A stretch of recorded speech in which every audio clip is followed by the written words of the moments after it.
नमस्कार मंडळी, आपण आहोत गडचिरोली जिल्ह्यामध्ये आणि इथे आपण एक तुम्हाला इथली समस्या दाखवतो जंगलामधली. आता इथं बघा, एक गोमाता आहे. आता पाहिल्यावर आपल्या लक्षात येते की बिलकुल भाकड आणि कुपोषित आहे. तर असे भरपूर जितके काही जनावरं दिसतात, गाई बैल, ते पूर्ण असे भाकड दिसतात. कारण इथं जंगलामध्ये पाहिजे तसा चारा नाही आहे.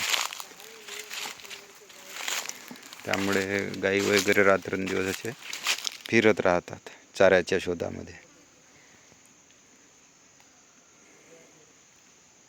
इन्शुरन्स काढलेला दिसत आहे गाईचा.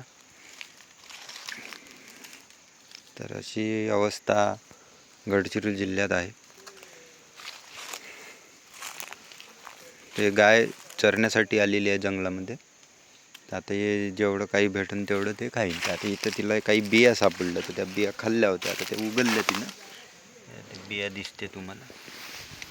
तर अशा पद्धतीचं ठिकाण आहे. तर जे काही पालापाचोळा, काही पानं मिळाले ते खातात. आता आपण दुसरा सीन बघूया.